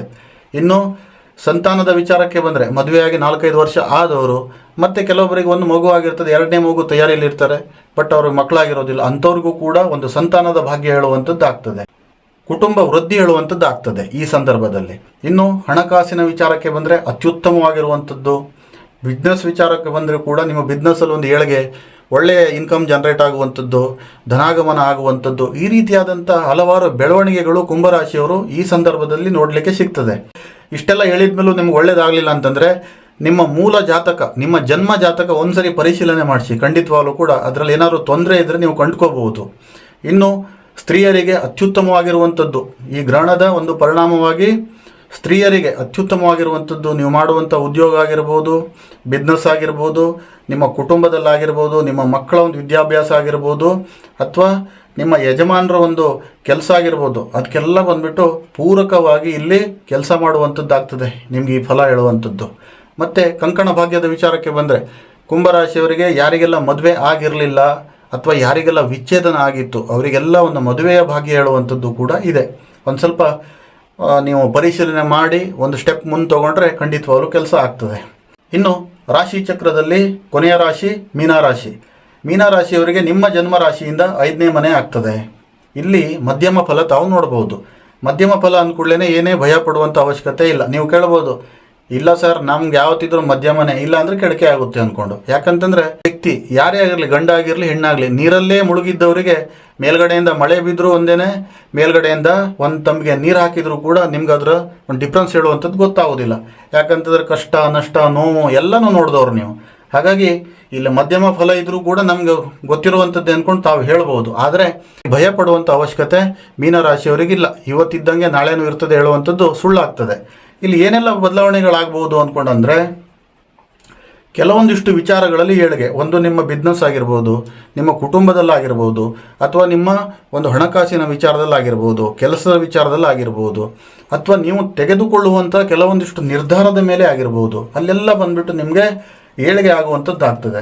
ಇನ್ನು ಕುಟುಂಬ ಸೌಖ್ಯ, ನಿಮ್ಮ ಕುಟುಂಬದಲ್ಲಿ ಏನೆಲ್ಲ ಒಂದು ಕಿರಿಕಿರಿ ಇತ್ತು, ಗಂಡ ಹೆಂಡತಿ ಜಗಳ ಆಗಿರ್ಬೋದು, ನಿಮ್ಮ ಪೇರೆಂಟ್ಸ್ ಜೊತೆಗಾಗಿರ್ಬೋದು, ಅಥವಾ ನಿಮ್ಮ ಮಕ್ಕಳ ಜೊತೆಗಿರ್ಬೋದು, ಯಾರ್ದೋ ಅತ್ತೆ ಮಾವಂದಿರ ಜೊತೆಗಿರ್ಬೋದು, ಇಂಥವೆಲ್ಲ ಒಂದು ಕಿರಿಕಿರಿಗಳು ದೂರ ಆಗುವಂಥದ್ದು, ಕುಟುಂಬ ಸೌಖ್ಯ ಹೇಳುವಂಥದ್ದು ತಾವು ನೋಡ್ತೀರಾ. ಇನ್ನು ಪ್ರೀತಿ ಮಾಡ್ತಾ ಇರುವಂಥವ್ರು ಮೀನರಾಶಿಯವರು, ಇಲ್ಲಿ ವಾದ ಬೇಡ. ಇಲ್ಲೇನಾದರೂ ತಾವು ವಾದ ಮಾಡಿಕೊಂಡ್ರೆ ಇದು ತಾರಕಕ್ಕೆ ಇರುವಂಥ ಸಾಧ್ಯತೆ ಇರ್ತದೆ. ಹಾಗಾಗಿ ನೀವು ಪ್ರೀತಿ ಮಾಡ್ತಿರುವಂಥ ವ್ಯಕ್ತಿಗಳ ಜೊತೆಗೆ ವಾದ ಮಾಡ್ಕೊಳ್ಳೋಕೆ ಹೋಗಬೇಡಿ. ಇನ್ನು ಯಾವುದೇ ರೀತಿಯಾದಂಥ ಒಂದು ಜಾಮೀನು ಕೊಡ್ಲಿಕ್ಕೆ ಹೋಗಬೇಡಿ ಮೀನರಾಶಿಯವರು. ನಿಮಗೆ 120 ಇರಬೇಕಾದ್ರೆ ಮತ್ತೊಬ್ಬರ ಪರವಾಗಿ ಹೋಗಿ ಜಾಮೀನು ಕೊಡುವಂಥದ್ದು ಅದೆಲ್ಲ ಮಾಡಿಕೊಡೋಕೆ ಹೋಗಬೇಡಿ. ಅದು ಮಾಡಿದರೂ ಕೂಡ ಮುಂದಿನ ದಿನಗಳಲ್ಲಿ ಅದಕ್ಕೆ ಆಗಿರುವಂಥ ನಷ್ಟ ನೀವು ಭರಿಸ್ಕೊಡ್ಬೇಕಾಗುವಂಥದ್ದು. ಹಾಗಾಗಿ ಒಂದು ಸ್ವಲ್ಪ ಹುಷಾರಾಗಿ ಮಾಡಬೇಕು. ಇಲ್ಲ ಅಂತಂದರೆ ನೀವು ಜಾಮೀನು ಕೊಡದೇ ಇದ್ದರೆ ಯಾವುದೇ ರೀತಿಯಾದಂಥ ನಷ್ಟ ಹೇಳುವಂಥದ್ದು ನಿಮಗಿಲ್ಲ. ಇನ್ನು ಮಧ್ಯಸ್ಥಿಕೆ ಬೇಡ. ಕೆಲವೊಂದಿಷ್ಟು ಇದೆಲ್ಲ ಬಂದುಬಿಟ್ಟು ಹಳ್ಳಿಗಳಲ್ಲೂ ನಡೆಯುತ್ತೆ, ಸಿಟಿಗಳಲ್ಲೂ ನಡೆಯುತ್ತೆ. ಏನೋ ಒಂದು 2 ಗುಂಪಿನ ಮಧ್ಯದಲ್ಲಿ ಜಗಳ ಆಗಿರ್ತದೆ, ಮಧ್ಯದಲ್ಲಿ ನೀವು ಹೋಗಿರ್ತೀರ, ನೀವು ಮಧ್ಯಸ್ಥಿಕೆ ವಹಿಸುವಂಥದ್ದು, ಅದು ಬಂದುಬಿಟ್ಟು ಕೊನೆಗೆ ಆ 2 ಗ್ಯಾಂಗು ಒಂದೇ ಆಗ್ತದೆ, ನಿಮ್ಮ ತಲೆ ಮೇಲೆ ಬರುವಂಥದ್ದು. ಇದೆಲ್ಲ ಮಾಡ್ಕೊಳ್ಳುವಂಥದ್ದು ಬಹಳ ನಿಮಗೆ ದೊಡ್ಡ ಹೊಡೆತ ಕೊಡ್ಬೋದು. ಇಂತಹ ಮಧ್ಯಸ್ಥಿಕೆಗೆ ಹೋಗಬೇಡಿ. ಇನ್ನು ವಿದ್ಯಾಕ್ಷೇತ್ರದಲ್ಲಿ ಉತ್ತಮ ಯಾರೆಲ್ಲ ಬಂದುಬಿಟ್ಟು ಲೆಕ್ಚರ್ ಇದ್ದವರು, ಟೀಚರ್ ಇದ್ದವರು, ಪ್ರೊಫೆಸರ್ ಇದ್ದವರು, ಅಥವಾ ವಿದ್ಯಾಕ್ಷೇತ್ರಗಳಲ್ಲಿ ಕೆಲಸ ಮಾಡುವಂಥ ಸ್ಟಾಫ್ ಆಗಿರ್ಬೋದು, ನಿಮಗೆಲ್ಲ ಅತಿ ಉತ್ತಮವಾಗಿರುವಂಥ ಫಲ ಈ ಗ್ರಹಣ ನಿಮಗೆ ತಂದುಕೊಟ್ಟಿದೆ. ಹಾಗಾಗಿ ಅದನ್ನು ಉಪಯೋಗ ಮಾಡಿಕೊಳ್ಳಿ, ನಿಷ್ಠೆಯಿಂದ ಕೆಲಸ ಮಾಡಿ. ಇನ್ನು ವಿದೇಶಿ ಯೋಗ ಅಂದ್ಕೊಂಡು ಯಾರೆಲ್ಲ ಬಂದುಬಿಟ್ಟು ವಿದೇಶದಲ್ಲಿ ಕೆಲಸ ಮಾಡಬೇಕು ಅಂದ್ಕೊಂಡು ಬಯಸ್ತಾ ಇದ್ದವರು, ಅಥವಾ ಕೆಲಸ ಮಾಡಲಿಕ್ಕೆ ಇಚ್ಛೆ ಪಟ್ಟವರು, ಅಥವಾ ವಿದೇಶದಲ್ಲೇ ಈಗ ಸದ್ಯದಲ್ಲೇ ಇದ್ದು ಕೆಲಸ ಮಾಡ್ತಿರುವಂಥವ್ರು, ನಿಮಗೆಲ್ಲ ಅತಿ ಉತ್ತಮವಾಗಿರುವಂಥದ್ದು. ಇನ್ನು ವಿದ್ಯಾರ್ಥಿಗಳ ವಿಚಾರಕ್ಕೆ ಬಂದರೆ ವಿದ್ಯಾರ್ಥಿಗಳ ವಿಚಾರದಲ್ಲಿ ಅತ್ಯುತ್ತಮವಾಗಿದೆ. ನೀವು ಓದಿರುವಂಥ ಒಂದು ವಿದ್ಯೆ ನಿಮ್ಗೆ ತಲೆ ಹತ್ತುವಂಥದ್ದು, ನೀವು ಮಾಡ್ತಕ್ಕಂಥ ಒಂದು ಅಧ್ಯಯನ ಏನಿದೆ ಅದರಿಂದ ಒಂದು ಒಳ್ಳೆಯ ಫಲಿತಾಂಶ ಬರುವಂಥದ್ದು ಕೂಡ ಆಗ್ತದೆ. ಇನ್ನು ಸಮಾಜದಲ್ಲಿ ನಿಮ್ಮ ಮಾತಿಗೊಂದು ಮನ್ನಣೆ ಸಿಗ್ತದೆ. ಇನ್ನು ಕುಟುಂಬದಲ್ಲೂ ಕೂಡ ನಿಮ್ಮ ಮಾತಿಗೊಂದು ಮನ್ನಣೆ ಸಿಗುವಂಥದ್ದು ಈ ಸಂದರ್ಭದಲ್ಲಿ ಆಗ್ತದೆ. ಯಾಕಂತಂದರೆ ಇಷ್ಟು ದಿನ ಬಂದುಬಿಟ್ಟು ಈ ಸಾಡೆ ಸಾತಿ ಆಗಿರ್ಬೋದು, ಜನ್ಮಶನಿ ಆಗಿರ್ಬೋದು, ಇನ್ನಿತರ ಪಾಪಗ್ರಹದ ತೊಂದರೆಗೆ ಈಡಾದವರು ಅಂತಂದರೆ ಮೀನರಾಶಿಯವರು. ನಿಮ್ಮ ಮನೆಯಲ್ಲೂ ಒಂದು ಮರ್ಯಾದೆ ಇರಲಿಲ್ಲ, ಫ್ರೆಂಡ್ ಸರ್ಕಲಲ್ಲೂ ಕೂಡ ಅಷ್ಟಕ್ಕಷ್ಟೇ, ಅಥವಾ ಆಫೀಸಲ್ಲೂ ಕೂಡ ಅಷ್ಟಕ್ಕಷ್ಟೇ, 6ಕ್ಕೆ ಏರೋದಿಲ್ಲ 3ಕ್ಕೆ ಇಳಿಯೋದಿಲ್ಲ, ಈ ಥರದ್ದು ಒಂದು ದ್ವಂದ್ವದಲ್ಲಿದ್ದವರು ಅಂತಂದರೆ ಮೀನರಾಶಿಯವರು. ಹಾಗಾಗಿ ಈಗ ಒಂದು ಸ್ವಲ್ಪ ನಿಟ್ಟುಸಿರು ಬಿಡುವಂಥ ಒಂದು ಸಮಯ ಆಗಿರ್ತದೆ. ಖಂಡಿತವಾಗಲೂ ಕೂಡ ಇದನ್ನು ಉಪಯೋಗ ಮಾಡ್ಕೊಳ್ಳಿ. ಇನ್ನು ಬಿಸ್ನೆಸ್ ವಿಚಾರಕ್ಕೆ ಬಂದರೆ ಅತ್ಯುತ್ತಮವಾಗಿರುವಂಥದ್ದು ಮೀನರಾಶಿಯವರಿಗೆ. ಇಷ್ಟು ದಿನ ನೀವು ಏನೆಲ್ಲ ಲಾಸ್ ಅನುಭವಿಸಿದ್ರಿ, ನಷ್ಟ ಅನುಭವಿಸಿದ್ರಿ, ಅಥವಾ ಕೆಲವೊಂದಿಷ್ಟು ಟೈಮಲ್ಲಿ ನಿಮಗೆ ನಿಮ್ಮ ಕ್ಲೈಂಟ್ಗಳೇ ನಿಮಗೆ ಫೋನ್ ಮಾಡದೇ ಇರುವಂಥದ್ದು, ಫೋನಿಗೆ ಸಿಗದೇ ಇರುವಂಥದ್ದು, ಅಥವಾ ಬಿಸ್ನೆಸ್ ಡೀಲ್ಗಳು ಕ್ಯಾನ್ಸಲ್ ಆಗಿರುವಂಥದ್ದು. ಈ ರಿಯಲ್ ಎಸ್ಟೇಟ್ ಆದರೆ ಎಲ್ಲ ಡಾಕ್ಯುಮೆಂಟ್ ಎಲ್ಲ ವೆರಿಫೈ ಆದಮೇಲೆ ನಿಮ್ಗೆ ಇದಕ್ಕಿದ್ದಂಗೆ ಬಂದುಬಿಟ್ಟು ಇವತ್ತು ಬೇಡ ಮುಂದೊಂದು ದಿನ ನೋಡೋಣ ಅಂತ ಹೇಳುವಂಥದ್ದು, ಅಥವಾ ಡೀಲ್ ಕ್ಯಾನ್ಸಲ್ ಮಾಡುವಂಥದ್ದು, ಈ ಥರದ್ದೆಲ್ಲ ತೊಂದರೆಗಳಾಗ್ತಿತ್ತು. ಇದು ಮೀನ ರಾಶಿಗಾದರೂ ಬಂತು, ಮೀನ ಲಗ್ನದವರಿಗಾದರೂ ಬಂತು. ನಾನು ಹೇಳ್ತಿರುವಂಥದ್ದು ಈ ರೀತಿಯಾದಂಥ ತೊಂದರೆಗಳೆಲ್ಲ ಇನ್ನು ಮುಂದೆ ಬರಲಿಕ್ಕೆ ಸಿಗೋದಿಲ್ಲ. ಹಾಗಾಗಿ ಸಿಕ್ಕಿರುವಂಥ ಅವಕಾಶನ ನೀವು ಪ್ರಯತ್ನ ಮಾಡಿ ಕೆಲಸ ಮಾಡಿ. ನಿಮ್ಮ ಕಠಿಣ ಪರಿಶ್ರಮದ ಅವಶ್ಯಕತೆ ಇರ್ತದೆ. ಯಾರಿಗೂ ಕೂಡ ಒಂದು ಗಜಕೇಸರಿ ಯೋಗ ಬರಲಿ, ರಾಜಯೋಗ ಬರಲಿ, ಅಥವಾ ಬುಧಾದಿತ್ಯ ಯೋಗ ಬರಲಿ, ಅಥವಾ ಗ್ರಹಣದಿಂದ ಕೆಲವೊಂದಿಷ್ಟು ಶುಭ ಫಲಗಳು ಸಿಗಲಿ, ಅದೆಲ್ಲ ಶುಭ ಫಲಗಳು ಒಂದೇ ರಾಶಿಗೆ ಬಂದು ತನಗೆಲ್ಲ ಯೋಗ ಇದೆ ಅಂದ್ಕೊಂಡು ಅವನು ಏನೂ ಪ್ರಯತ್ನ ಮಾಡದೆ ಸೋಮಾರಿತನ ತೋರಿಸ್ದ ಅಂತಂದರೆ ಇದು ಯಾವ ಫಲನೂ ಕೂಡ ಯಾವ ರಾಶಿಗೂ ಕೂಡ ಅಪ್ಲಿಕೇಬಲ್ ಆಗೋದಿಲ್ಲ. ಇದು ಮಾತ್ರ ನಿಮ್ಮ ಮನಸ್ಸಲ್ಲಿ ಇಟ್ಕೊಳ್ಳಿ. ಇಂತಹ ಒಂದು ಯೋಗಗಳು ಬಂದಾಗ ನೀವು ನಿಂತ್ಕೊಂಡು ನಿಮ್ಮ ಕೈಯಲ್ಲಿ ಆಗುವಂತಹ ಪರಿಶ್ರಮ ಹಾಕಿ ಮಾಡಿದರೆ ಖಂಡಿತವಾಗಲೂ ಕೂಡ ಅದಕ್ಕೆ ದುಪ್ಪತ್ತಾದಂತಹ ಒಂದು ಅದೃಷ್ಟ ಮತ್ತು ಏಳಿಗೆ ಎಲ್ಲವೂ ನಿಮಗೆ ಸಿಗ್ತದೆ. ಅದರಿಂದ ಒಳ್ಳೆ ದುಡ್ಡು ಮಾಡ್ತೀರಾ, ಒಂದು ಕುಟುಂಬ ಚೆನ್ನಾಗಿ ನೋಡ್ಕೋಬಹುದು, ನಿಮ್ಮ ಒಂದು ಭವಿಷ್ಯನ ಒಂದು ಸುಂದರವಾಗಿ ರೂಪುಗೊಳಿಸ್ಬೋದು. ಹಾಗಾಗಿ ಬಂದಂತಹ ಈ ಗ್ರಹಣದಿಂದ ಸಿಕ್ಕಿರುವಂಥ ಯೋಗ ಭಾಗ್ಯಗಳನ್ನೆಲ್ಲ ಉಪಯೋಗ ಮಾಡಿಕೊಂಡು ಒಂದು ಭವಿಷ್ಯಕ್ಕೆ ಭದ್ರ ಬುನಾದಿಯನ್ನಾಗಿ ಮಾಡಿಕೊಂಡು ಮುನ್ನಡೀರಿ ಅಂದ್ಕೊಂಡು ಹೇಳ್ತಾ ಮತ್ತೊಮ್ಮೆ ಎಲ್ರಿಗೂ ನಮಸ್ಕಾರ. ಸರ್ವೇ ಜನಃ ಸುಖಿನೋ ಭವಂತು.